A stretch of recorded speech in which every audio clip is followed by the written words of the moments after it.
Hello मित्रों, इस YouTube channel में आपका बहुत बहुत स्वागत है। यूपी टेट परीक्षा 2026 के लिए सीडीपी के महत्वपूर्ण बिंदु एवं नोट्स। अधिगम को प्रभावित करने वाले कारक कौन कौन से हैं? तो सीखने की इच्छा, प्रेरणा, विषय सामग्री, शिक्षण विधियाँ, बुद्धि स्मरण शक्ति, परिपक्वता, शारीरिक स्वास्थ्य, सीखने का समय और वातावरण, ये अधिगम को प्रभावित करने वाले कारक हैं। अधिगम एवं परिपक्वता में क्या अंतर है? अधिगम अनुभव अर्जित, जबकि परिपक्वता जन्मजात होती है। अधिगम अभ्यास से प्रभावित होता है, जबकि परिपक्वता इससे अप्रभावित रहती है। अधिगम वाक्य बाह्य, जबकि परिपक्वता आंतरिक होती है। सीखने को प्रोग्रामिंग कहते हैं, जबकि रटना को बैंकिंग मॉडल कहते हैं। किसने सीखने को उद्दीपक व अनुक्रिया के बीच का संबंध माना है? थॉर्नडाइक, पावलाक, स्किनर ने। संज्ञानात्मक का तात्पर्य मस्तिष्क की आंतरिक प्रक्रियाओं से है, जैसे स्मरण, संकेतीकरण, वर्गीकरण, समस्या समाधान, सृजन, कल्पना और स्फुटन। थॉर्नडाइक के सीखने के नियम। तत्परता का नियम, यह सिद्धांत परिपक्वता से संबंध रखता है। अभ्यास का नियम। नंबर 3, प्रभाव का नियम। संतोष असंतोष का नियम। शिक्षा मनोविज्ञान के पितामह E.L. थॉर्नडाइक को माना जाता है। आधुनिक मनोविज्ञान के जनक विलियम वुंट हैं। प्रिंसिपल ऑफ साइकोलॉजी नामक पुस्तक विलियम जेम्स ने लिखी है। मनोविज्ञान ने शिक्षा को बाल केंद्रित बना दिया है, जिसका मुख्य केंद्र बालक है। क्या है मुख्य केंद्र? बालक है। सीखने की क्रिया प्रसूत सिद्धांत B.F. स्किनर ने दिया था। क्रिया प्रसूत सिद्धांत किसने दिया था? B.F. स्किनर ने। इस सिद्धांत में सीखने के लिए सक्रिय भूमिका बहुत जरूरी है। पुनर्बलन से प्रेरित होने वाले व्यवहार को क्रिया प्रसूत कहते हैं। इस सिद्धांत का मुख्य आधार थॉर्नडाइक का प्रभाव नियम है। स्किनर ने चूहे पर प्रयोग किया था। स्किनर को दूसरा प्रयोग कबूतरों पर किया 1943 में। पुनर्बलन के द्वारा किसी अनुक्रिया के दोहराए जाने की प्रायिकता बढ़ती है और अधिगम दृढ़ होता है। पुनर्बलन सिद्धांत हल ने दिया था। किसने दिया था? हल ने। महत्वपूर्ण है ये।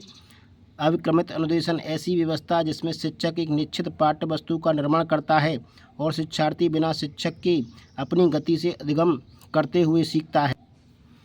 अनुशासन, जो अधिगम वातावरण में महत्वपूर्ण भूमिका निभाता है। यह बच्चों को अपनी शिक्षा को विनियमित करने और मॉनिटर करने में मदद करता है।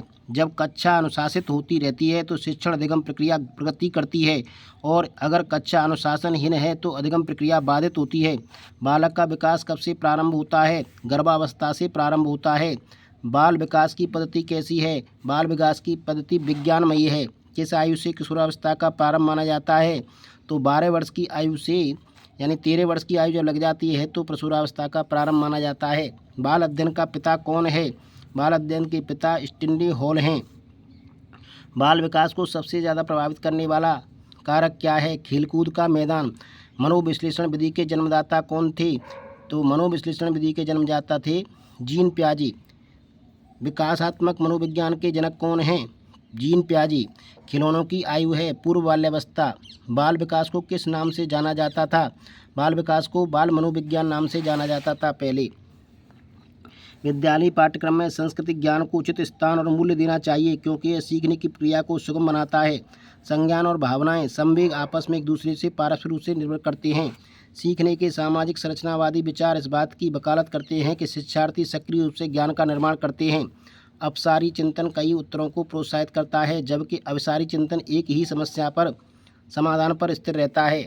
एक समावेशी शिक्षा ऐसे तरीकों से शिक्षण जो बहिष्कृत ना करे, उस शिक्षा शास्त्र को अपनाना जो सभी शिक्षार्थियों की आवश्यकता का समर्थन करे, भाषा शैली के अंतर को समायोजित करती है और सहयोग को बढ़ावा देती है। शिक्षार्थी जो पहले से जानते हैं उसके आधार पर अपने ज्ञान का निर्माण करते हैं। पैटर्न ढूंढने और पिछले ज्ञान के साथ जुड़ाव बनाने से शिक्षार्थियों को जानकारी को सार्थक रूप से संशोधित करने में मदद मिलती है। बच्चों द्वारा बचपन अलग अलग संस्कृतियों में अलग अलग तरह से अनुभव किया जाता है। बच्चों का विकास केंद्र से बाह्य की ओर बढ़ता है। यह प्रोक्सीडेस्टल या अधोगामी विकास का सिद्धांत है। शीर्षागामी सिद्धांत के अनुसार विकास सिर से पैर की ओर बढ़ता है। विकास गुणात्मक एवं परिमाणात्मक दोनों तरह का होता है।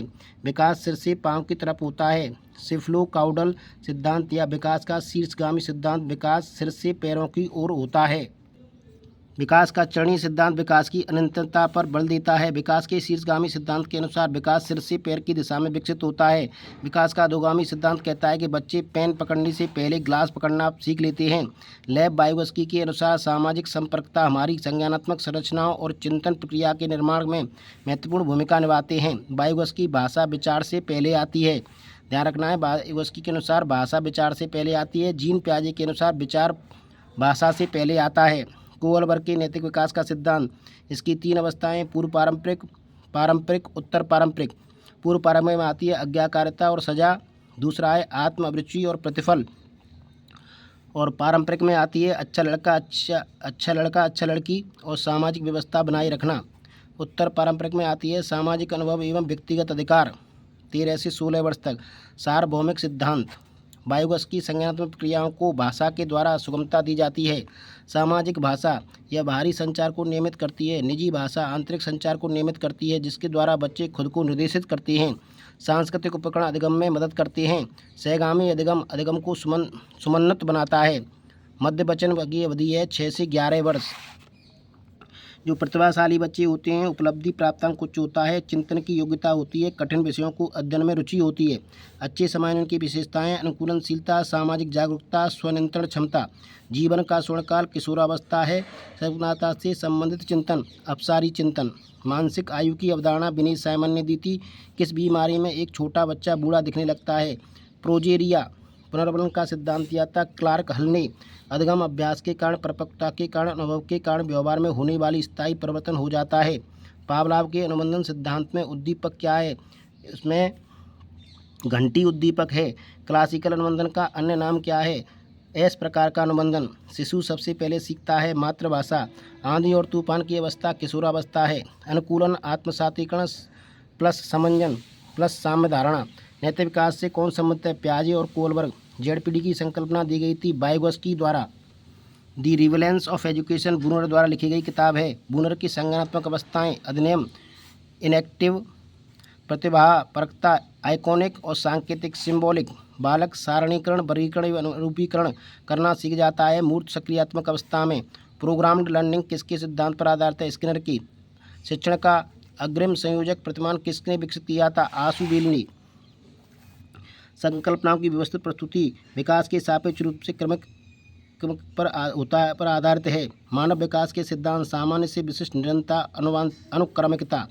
बच्चों के विकास के सिद्धांत को समझना शिक्षक के लिए अत्यंत आवश्यक है, जिससे शिक्षक बच्चों की रुचियों, व्यवहारों, संवेगों आदि को सही दिशा में निर्देशित कर सकता है और उनकी आवश्यकताओं को ध्यान में रखकर अपनी शिक्षण शैलियों को चयन कर सकता है। बच्चे का शारीरिक विकास अन्य विकासों से अंतः संबंधित है। अवधारणाओं का विकास मुख्य रूप से बौद्धिक विकास का हिस्सा है। सिद्धांत के रूप में रचनावाद दुनिया के बारे में अपनी दृष्टिकोण निर्मित करने में शिक्षार्थी की भूमिका पर बल देता है। सीखने का संज्ञानवादी सिद्धांत पूर्ण रूप से और केवल अपलोकनीय व्यवहार पर आधारित है। केंद्रीय तंत्रिका तंत्र में होते हैं मस्तिष्क तथा मेरुदंड। सामूहिक अचेतन का संप्रत्यय किसने दिया था? यूंग ने दिया था। फ्रायड का मनोविश्लेषण सिद्धांत 3 भाग हैं, चेतन, अर्धचेतन और अचेतन। क्रेसमर ने व्यक्तित्व को निम्न में से किस प्रकार में व्यक्त किया है? तो 3 भागों में व्यक्त किया है, दृश्यकाय, दुर्बल, सुडौलकाय, गोलकाय। कौन सी शिक्षा मनोविज्ञान की सर्वाधिक व्यक्तिनिष्ठ विधि है? तो इसमें अंतर्दर्शन। दर्पण चित्त परीक्षण किसको मापने में प्रयुक्त है? अधिगम अंतरण को। मूल प्रवृत्ति की एक प्रमुख विशेषता जो पाई जाती है सभी प्राणियों में तथा जन्मजात प्राकृतिक होती है। भारतीय संविधान में 6 से 14 वर्ष तक के बच्चों की निःशुल्क व अनिवार्य शिक्षा का अधिकार निम्न में शामिल है। अनुच्छेद 21A में 2000 RT राइट टू एजुकेशन 2009, 86 में संविधान संशोधन 2002 शैक्षिक मौलिक अधिकार 6 से 14 वर्ष 21 से निःशुल्क व अनिवार्य शिक्षा का। यह 1 अप्रैल 2010 से पूरे देश में लागू है। पूरे देश में। क्रेसमर ने व्यक्ति को निम्न में से किस प्रमुख प्रकारों में वर्गीकृत किया है? सुडौलकाय, लंबकाय, गोलकाय। तीनों सही हैं। टीईटी टेट का उद्देश्य निम्न में से क्या है? अभिक्षमता, एप्टीट्यूड को जानना। पिछड़े बालकों के लिए शैक्षिक उपलब्धि की अवधारणा किसने दी थी? तो ये दी थी सिरिल वर्ड ने। कौन सा एक उत्तम परीक्षण की विशेषताओं से भिन्न है? वैधता, विश्वसनीयता, वस्तुनिष्ठता। अभिक्षमता एप्टीट्यूड नहीं है, जबकि तीनों वैधता, विश्वसनीयता और वस्तुनिष्ठता एक उत्तम परीक्षण की विशेषताएं हैं। कौन बुद्धि का सिद्धांत नहीं है? द्वैत सिद्धांत, एक तत्व सिद्धांत, प्रत्यागमन, बहुतत्व। तो प्रत्यागमन का सिद्धांत बुद्धि का सिद्धांत नहीं है। हार्वर्ड गार्डनर ने बहुतत्व सिद्धांत दिया था। कौन सा सामाजिकरण की निष्क्रिय एजेंसी है? परिवार, इको क्लब, सार्वजनिक पुस्तकालय, स्वास्थ्य क्लब। तो सार्वजनिक पुस्तकालय सामाजिकरण की निष्क्रिय एजेंसी है। व्यक्ति वंशानुक्रम में वातावरण की उपज है, यह कथन किसका है? यह वुडवर्थ का है। ऑपरेशन ब्लैक बोर्ड योजना का संबंध है NEP 1986 से। सीखने की प्रक्रिया प्रभावित होती है वंशानुगत एवं वातावरण से। मानसिक आयु का प्रत्यय किसने दिया था? विनय साइमन ने। वंचित वर्ग के विद्यार्थियों को निम्न में से कौन सी विशेषता नहीं होती? सामाजिक दक्षता।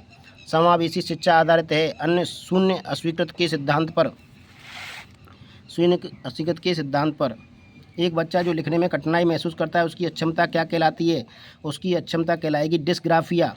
डिसलेक्सिया रीडिंग से संबंधित है। डिसकैल्कुलिया कैलकुलेशन से संबंधित है। डिस्ग्राफिया राइटिंग से संबंधित है। डिस्फ्रेजिया संचार क्षमता, डिसग्राफिया लिखने की अक्षमता, डिसलेक्सिया पढ़ने की अक्षमता, डिसकैल्कुलिया गणना की अक्षमता। हैविंग अष्ट विकासात्मक कार्य के प्रत्यय की प्रतिपादक थी। ब्रूनर की प्रतिबंधात्मक अवस्था प्याजे की पूर्व सक्रियात्मक अवस्था से मिलती है। वुडवर्थ के अनुसार बालक का विकास हेरिडिटी प्लस एनवायरनमेंट का गुणनफल है। हेरिडिटी जीनस पुस्तक के लेखक कार्ल्टन थे। प्रबलन पुनर्बलन का सिद्धांत किसने प्रतिपादित किया? हल। व्यवहार के कारण व्यवहार में परिवर्तन ही अधिगम है, गिलफोर्ड। माइक्रो टीचिंग सूक्ष्म शिक्षण समय 36 मिनट। सूक्ष्म शिक्षण में पुनः पाठ योजना का समय 12 minute. The condition of learning पुस्तक RM गैनी ने लिखी है। अधिगम के वक्र होते हैं मिश्रित, नतोदर, उन्नतोदर, उत्तल और सरल रेखीय। विकास कभी समाप्त न होने वाली प्रक्रिया है निरंतरता का सिद्धांत। 86 में संशोधन शिक्षा मूल अधिकार बन गई है। 12 दिसंबर 2002 को हुआ था। 6 से 14 वर्ष तक के बच्चे इसमें आते हैं। अप्रेरणा के मूल प्रवृत्ति के सिद्धांत के प्रतिपादक अब्राहम मैस्लो थे। बहुविमात्मक प्रज्ञा बहुबुद्धि सिद्धांत दिया हार्वर्ड गार्डन ने। उद्दीपक अनुक्रिया सिद्धांत थार्डनाइक। शास्त्रीय अनुबंधन सिद्धांत पावलाव। क्रिया प्रसूत सिद्धांत स्किनर। पुनर्बलन का सिद्धांत कहते हैं जिसे। सूझ का सिद्धांत गेस्टाल्टवाद। ब्रूनर का संज्ञानात्मक विकास सिद्धांत सक्रिय रूप से खोज करके सीखने पर ध्यान देता है। इसके चरण हैं क्रियात्मक अवस्था, दृश्य प्रतिमात्मक अवस्था, सांकेतिक अवस्था। सर्पिल पाठ्यक्रम की अवधारणा ब्रूनर ने दी थी। मॉरिसन ने बोध स्तर 5 बोध स्तर हैं इसके। 1 खोज, 2 प्रस्तुतिकरण, 3 आत्मीकरण, 4 संगठन, 5 अव्यक्तीकरण। चिंतन स्तर का जनक हंट था। क्लाउड पिक्चर परीक्षण व्यक्ति के मापन के लिए विलियम स्टर्न ने दिया था। शारीरिक विकास को प्रभावित करने के कारक हैं वातावरण, वंशानुक्रम, खील तथा व्यायाम। बुद्धि को मापने का सूत्र मेंटल एज बट्टे क्रॉनिकल एज गुणा 100 टर्मन ने दिया था। विचारात्मक चिंतन की चर्चा DV ने की है। Reflective thinking. रॉस के अनुसार चिंतन मानसिक क्रिया का ज्ञानात्मक पहलू है। रोसा इंक ब्लास्ट परीक्षण व्यक्तित्व के मापन हेतु किया जाता है।